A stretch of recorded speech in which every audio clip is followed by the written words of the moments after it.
Hello friends, welcome back to my channel. Today I'm doing just a quick little sit down video with you to talk about a couple of things that you can do if you are a busy housewife, traditional wife, or stay-at-home mom, or a homemaker, which kind of all fall into the same category, but I know some people kind of lean more towards a different title if you do give yourself one. I know that a lot of women struggle with the overwhelm of being at home, and I don't even want to get into if you are a working mom and you still have to deal with your babies and the homemaking and all of that.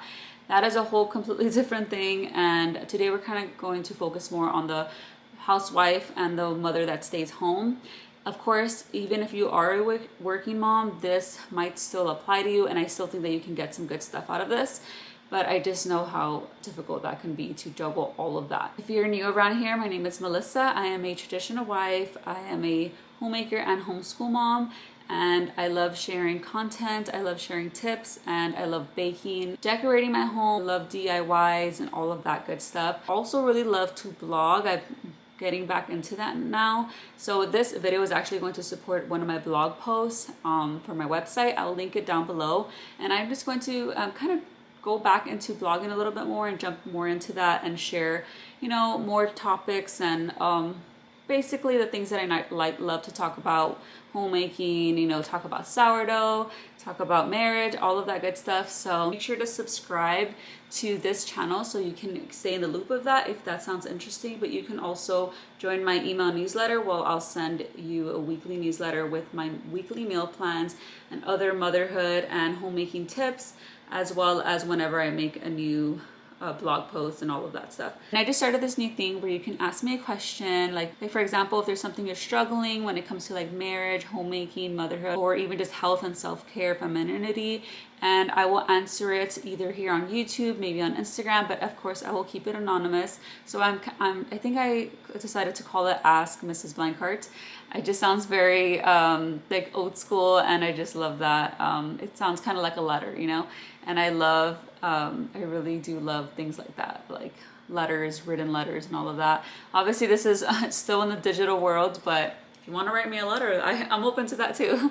Let's just get started with today's video. Today I'm going to share 6 ways to give yourself self-care as a traditional housewife. First, like I said, it applies to motherhood and all of that stuff too. So in movies today, it is very common to see housewives appear unhappy, stressed, unsatisfied with life, which I think is kind of annoying, honestly. This is probably why many people assume that housewives are unhappy, or worse, they're being abused, or that they don't have the freedom to truly live their lives and live their best selves. That being a housewife means that there is no time for self-care, no more time for you as a woman. But okay, we're getting kind of carried away, so let's save that for another day. Let's start off by talking about how housewives are being viewed as low energy, grumpy, moody, and just unhappy people. And the 6 things are the reasons why I think some women may actually feel that way as stay-at-home moms or housewives. It's true that the beginning of the motherhood journey can be difficult and stressful, but that is the case regardless of being a traditional housewife or if you're a working mom. I'm here to tell you that motherhood, homemaking, and being a housewife is such a fulfilling journey. Not only are you helping to create balance in your household and everything else that comes along with it, you also get to enjoy so much time for yourself as a woman. Maybe things that you wouldn't have been able to enjoy if you were out of the home all day. We must remember that as housewives, we need to give ourselves self-care in order to feel this way. Oh, it doesn't need to be miserable like the movie portrayed this lifestyle to be. First, let's talk about why it is so important to fill up your own cup in case you don't realize it. Simply said, it is crucial to be in good mental and physical health in order to be able to care for others and to do all of the things that traditional housewives do. To run a household, to care for the children, to serve your husband, to stay patient and kind through it all. When we aren't filling up our own cups, we are pouring from nothing. It makes it easier for us to lose our patience, let ourselves go, and just for everything to become a chaotic mess. The more we continue on with this mindset, the more that bitterness grows and the worse that things can become. Unless you're sick or going through a huge life event or are in the postpartum period, then you can 100% make time to do things that you love while still maintaining your home, supporting your husband, and caring for the children. I actually implore you to do it. Find hobbies that you love, get outdoors, to do the things that make you smile, to truly take care of your health. Really allow yourself of self-care as a housewife. Sorry if my AC sounds very loud. It's literally blasting. It's just so loud in this part of the home. Okay, so it all starts with organizing. Isn't that the beauty of being a housewife, where you get to organize your day and life, have control over the way that your day can go? If your house is a huge mess, then take a whole week or take a day or take whatever you need to declutter. That's like a great starting point. And if you're not sure what to cook for dinner, then meal plan ahead of time. I do share my weekly meal plan, so that can help you cut that thinking time out so that you can just get some ideas of what to plan for dinner the next week. And if you can't keep your house clean, then we need to practice implementing daily cleaning habits, like one load of laundry a day, or never go to bed if the kitchen is dirty. Once we create these habits, it just becomes so much easier. It becomes a part of our daily life and our daily routine, and we don't have to really worry about it anymore because we just have become so used to it. And then the more we have time to slow down and really enjoy life and our children and ourselves and our husbands and all of that. Another thing is, it is so important to find alone time. If you want some alone time, then you can wake up 20 to 30 minutes before the kids are awake. I prefer to wake up 1 to 2 hours before the kids are awake when I do this. Let's start with what works for you. First rule is, do not get your phone unless you're going to use it to listen to like a meditation or do some like brain work, or maybe listen to a podcast while you're going to do the next things. Like if you're going to work out, it might be a good idea to play a podcast, or if you're going to take a nice morning walk, you can play a podcast. But you don't want to get too into the habit of going on your phone first thing in the morning, because next thing you know, your kids are awake and your precious time is up and you just wasted it scrolling away. If waking up early isn't something that you really want to do, or you're in a season of life where you have a baby and they wake up very early, then you can definitely try during nap time or during bedtime after the kids go to bed. Just try to implement a early sleep schedule for your children. I literally work with all of those things. I love taking time, whether it's before the kids wake up, during nap time, or after the kids get to bed. But typically after the kids get to bed, that's when I like to have my little date nights with my husband, where we have snacks, we watch a movie or a show, or we just talk. So definitely just keep that in mind. Just know that there are opportunities if you find them, and if you organize your schedule and just kind of plan on it so that you know that you're going to take this time. And it's not always going to work. There has even been a few days in a row, actually last week, where there was just so much going on, whether it was an appointment, we were out during nap time. And to me, my precious time is during my baby's nap time, because big girls are good, they get their quiet time, but that's my precious time. And we had been out a lot during her nap time. She was napping in the car or in the stroller because we just had appointments and we just had so much going on. I'm just mentioning that so that you can understand that it's not always going to be easy and it's not always going to be perfect. There are going to be times where it might not work, but don't give up and don't get frustrated. Just know that there's always tomorrow and you can try again. Same thing with me not waking up early enough. Sometimes I plan to wake up early, but then my alarm rings and I'm exhausted and I decide to just continue sleeping, which is also okay. Okay, so now that we've got all of that out of the way, now let's talk about the 6 things that you can do for self-care. They can be pretty basic, honestly. They're gonna be a little basic, but you gotta listen. You gotta take them serious. In case you're not already implementing these things or taking them serious, they are serious and they're important. And yes, they're basic, but they're necessary. So number 1 is get some exercise. I know you probably expected this one, but this can be as simple as a morning walk, a 20-minute Pilates workout, adding weights to your workouts with like a YouTube video. That's what I love doing. I like to do my workouts in the morning before the kids wake up, and I swear it changes my energy, everything, my mindset for the rest of the day. It really just puts me like on a cloud 9, and I just feel like I can flow through the rest of the day and get through anything and everything so much easier and better. It just truly sets the mood for the day. And aside from that, it is just so crucial for you to work out, for us to work out. It's crucial for our muscles, for longevity, for aging, for health, for everything. Healthy hearts, healthy minds, all of that. A daily walk first thing in the morning, even in the evening, like after dinner with the family, those can all be so refreshing and feel so great. And it is so important to get some fresh air and some sunlight, especially the morning sunlight, because the morning sunlight can help regulate your sleep, can help regulate your hormones and all of that. So if you go out in the morning and you're taking your walk and you're getting sunlight, then that's 2 amazing benefits that you're receiving that are just so important for you as a healthy woman, as a mom, as a housewife, as a person. So there's just so many benefits to exercising on its own. Next one, number 2, is eating 3 healthy meals a day. This is one of the most important self-care tips that I like to share with other women, especially mothers and housewives, because I've seen way too often where women don't eat well, they live off their children's leftovers. And I get it. I've done it a couple times. It happens, you know, it can be one of those days, but you don't want that to be the norm. You want to, like I said, implement good habits, get into good routines so that you can really nourish yourself. Not only are you helping yourself, but you're showing your children that health is important, that nourishing our bodies is crucial. I've actually heard that it's best to eat every like 2 to 3 hours. So yes, have your breakfast, maybe a little healthy snack in between breakfast and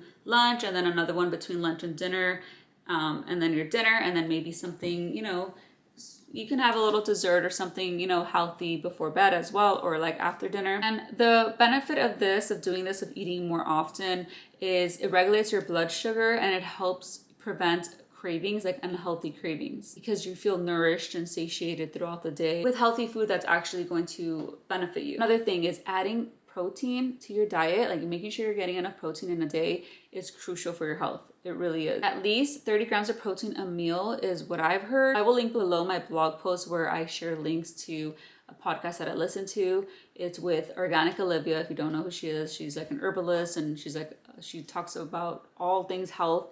And she does an interview, a podcast with Dr. Gabrielle Lyon, who talks about the scientific evidence and all of the reasons why having a high protein diet is so important for humans. And that episode truly changed how I view protein. And before I saw it more of like oh, it's for the people who lift weights, heavy weight lifters, and who want to get like buff and, you know, muscular all over, but it's really not that. It's really so much more than just muscles.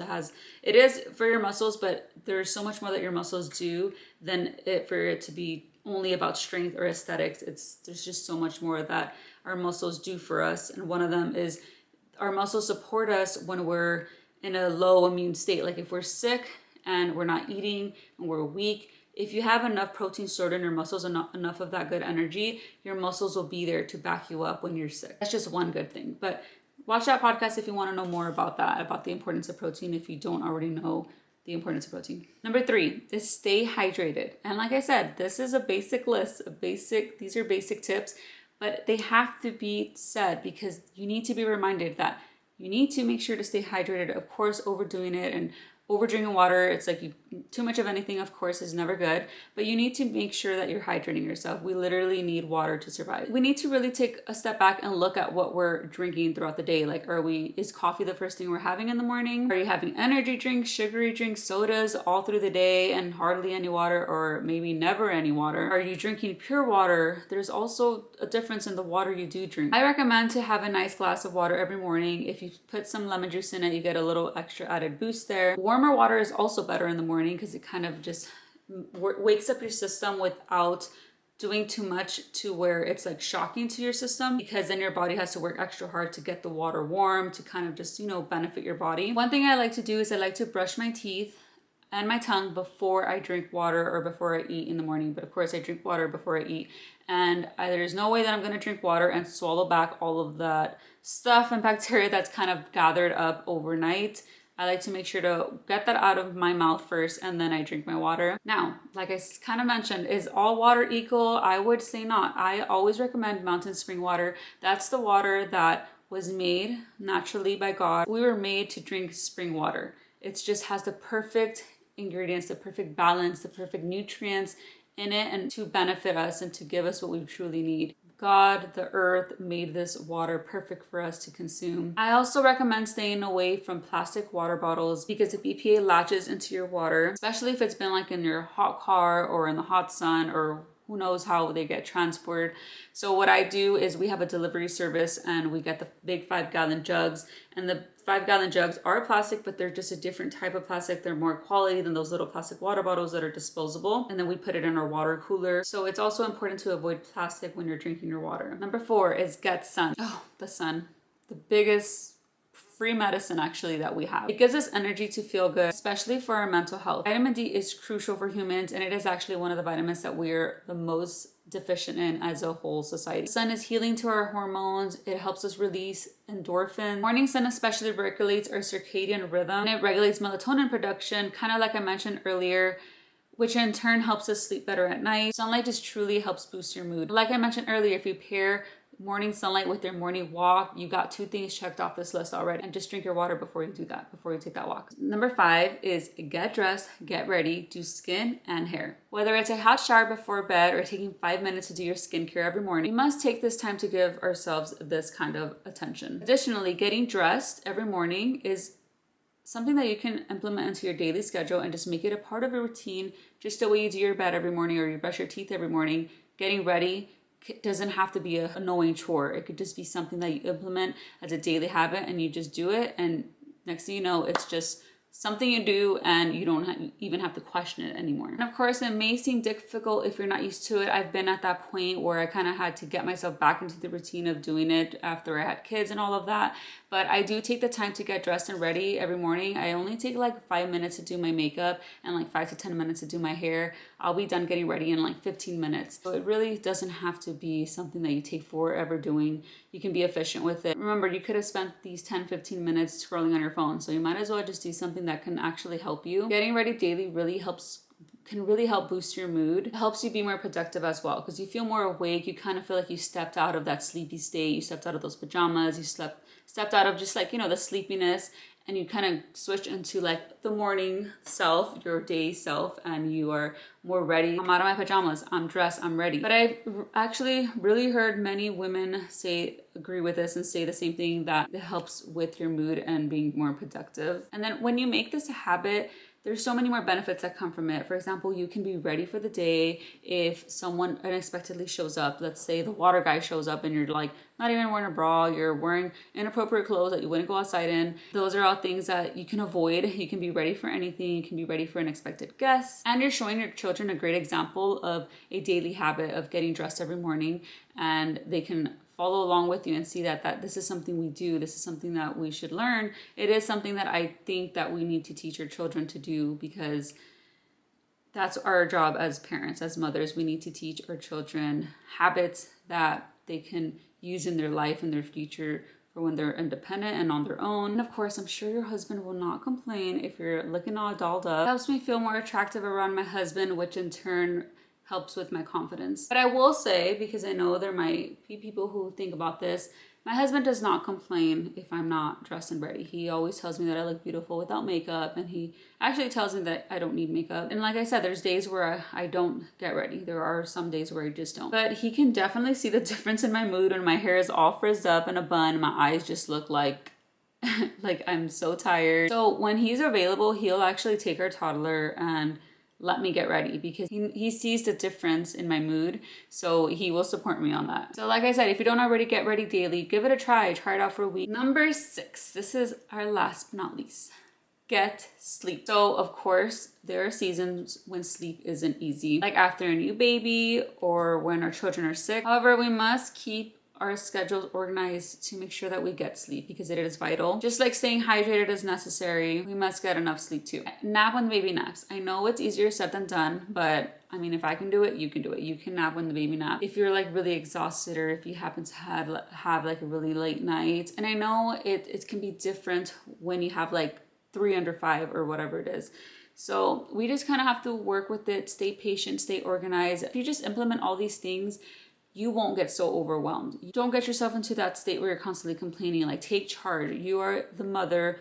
You are running the children. You're taking care of them. You are, you're in charge of your daily schedule because you stay at home and your husband works. So you need to take control of that. That is a wonderful position to be in. So to decide what you do with your time. And of course, the children, of course, have a lot to do with determining all this, but you're still in charge in the end of helping get everything done and kind of making it all work out. However, another thing is I highly recommend that you really take a look at how often you might be scrolling on your phone, because there's so much time wasted when we're on our phone. Instead of being on our phone while the baby's napping for the whole hour or two that they're asleep, you could probably take a nap. And think about it. Are you staying up too late to scroll on your phone? Are you staying up too late watching movies?